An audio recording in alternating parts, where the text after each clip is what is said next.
नमस्कार, मैं हूं आपके साथ मयंक। देखिए, बड़ी खबर आ रही है ईरान से। ईरान ने 50 मुस्लिम देशों की एक बड़ी बैठक बुलाई है। देखिए, खबर आई जिस तरह से कि इजराइल में नेतन्याहू कैबिनेट ने एक प्रस्ताव पास किया है और इस प्रस्ताव के मुताबिक गजा पर कब्जा करने की मंजूरी दे दी गई है इजरायली फोर्सेस को। इस खबर के बाद ईरान अब खुलकर गजा के बचाव में सामने आ गया है, या हम ये कहें कि गजा की आखिरी जंग शुरू हो गई है, तो ये बिल्कुल गलत नहीं होगा। देखिए, ईरान ने यह तय कर लिया है कि किसी भी सूरत में गजा पे, पूरे गजा पे इजराइल को कब्जा करने नहीं दिया जाएगा। और बताते हैं कि खामेनी साहब के साथ एक बड़ी बैठक हुई है कमांडर्स की। उसके बाद ये फैसला किया गया कि जितने मुस्लिम देश हैं उनकी फौरन बैठक बुलाई जाए।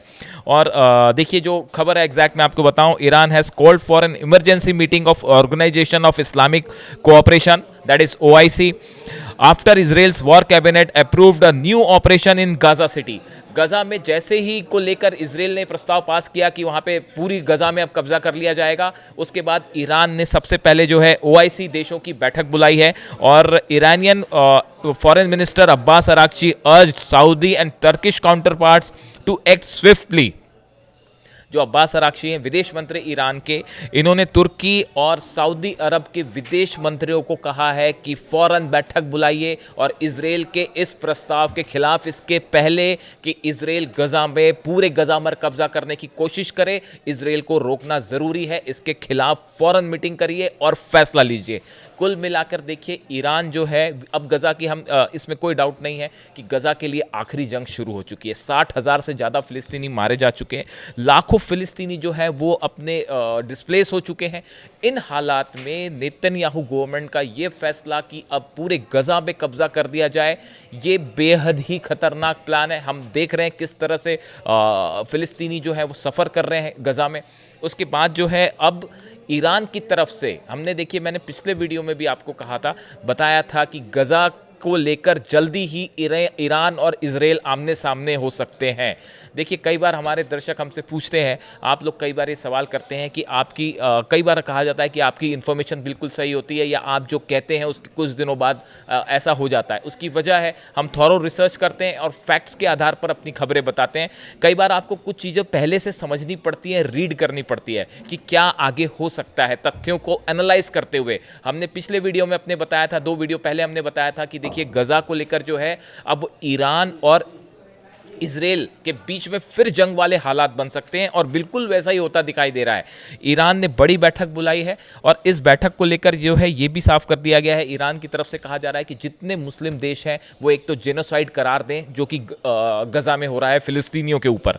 इसके साथ ही Tehran demands urgent humanitarian aid and political response as Israel's latest move risk mass displacement and worsening crisis. Iran का कहना ऐसा है कि फौरन इजराइल के खिलाफ एक प्रस्ताव पास होना चाहिए, जो वो कर रहा है गजा में उसको जेनोसाइड करार दिया जाए, और जो हालात और ख़राब हो रहे हैं गजा में उसको रोकने की कोशिश की जाए। यानी कुल मिला के आप देखें, अब गजा को लेकर ईरान और इजराइल आमने सामने है। और अब सवाल यह है कि इसको लेके OIC जो है, ऑर्गेनाइजेशन ऑफ इस्लामिक कोऑपरेशन, 50 करीब मुल्कों की बैठक हो सकती है, बुलाई कोशिश है ईरान की जो इस पे शामिल हो। OIC के अलावा भी जो है कुछ कंट्रीज़ को शामिल करने की कोशिश है। तो अगर ये देश इस बैठक में शामिल होते हैं, क्या ये ईरान के एजेंडा पर कोई कॉमन प्रोग्राम बना पाएंगे? क्या इजराइल के खिलाफ इजराइल को रोका जाएगा गजा पे कब्जा करने से? अब देखिए, ईरान ने अपना स्टैंड साफ कर दिया है गजा को लेकर कि किसी भी सूरत में हम इजराइल को गजा पर कब्जा नहीं करने देंगे। अब ऐसे में बड़ा सवाल ये है कि अगला ईरान का कदम क्या होगा। अगर नेतन्याहू गजा में एक ऑल आउट वॉर के लिए अंदर जाते हैं, इन हालात में ईरान क्या करेगा? देखिए, बाकी मुस्लिम कंट्रीज़ क्या करेंगे ये अभी नहीं कहा जा सकता, उनका क्या रुख होगा, वो कितनी मदद करेंगे। बट एक बात तो तय है कि ईरान जो है वो इजराइल के खिलाफ इस मुद्दे पे पूरी कोशिश करेगा कि गजा पे कब्जा ना हो पाए। इन हालात में क्या फिर वॉर वाले जोन की तरफ हम आगे बढ़ रहे हैं? क्या फिर ईरान और इजराइल के बीच जंग हो सकती है, या किसी तरह का हम देखें कि सीज फायर टूट सकता है? देखिए, एक बड़ी खबर अब्बास अराक्ची साहब विदेश मंत्री हैं, उनकी तरफ से एक हिंट दी गई। एक टीवी चैनल को वो इंटरव्यू दे रहे थे, उस दौरान उन्होंने कहा कि इजराइल के साथ सीज फायर जैसी कोई चीज़ नहीं है। उन्होंने डिनाई की इस बात को कि सीज फायर जैसी कोई चीज़ ऑफिशियली नहीं है, यानी कि ये सिर्फ एक अंडरस्टैंडिंग है। क्या ये एक प्रकार का हिंट था कि सीज फायर कभी भी खत्म हो सकता है और फिर जंग हो सकती है? उसके बाद अब ये ओआईसी की बैठक, नेतन्याहू कैबिनेट का प्रस्ताव पास।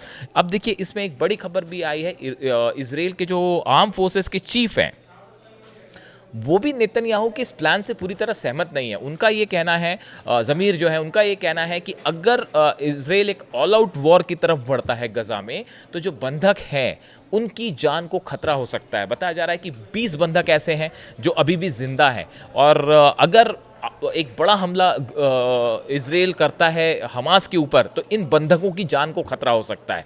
इन हालात में अगले 48 से 72 घंटे गज़ा के लिए बेहद इंपॉर्टेंट होने जा रहे हैं। इस पूरे मामले में हमारी नज़रें बनी हुई है कि अगला क्या कदम होगा ईरान का, क्या इजराइल आगे बढ़ेगा इस मामले में, अमेरिका का क्या रुख होगा, क्या विटकॉफ के ज़रिए फिर किसी तरह के सीज़ फायर वाली बात होगी कि भाई हमास के साथ कोई सीज़ फायर वाली बात हो जाए। हालांकि ऐसा होता नहीं दिख रहा है, और हम ये कह सकते हैं कि अगले 48 घंटे गज़ा के लिए बेहद महत्वपूर्ण है, और एक ऑल आउट वॉर शुरू हो चुकी है और उसमें ईरान और इजराइल आमने सामने है। इससे अपडेट जो भी होगा हम आप तक पहुँचाएंगे। Thank you so much.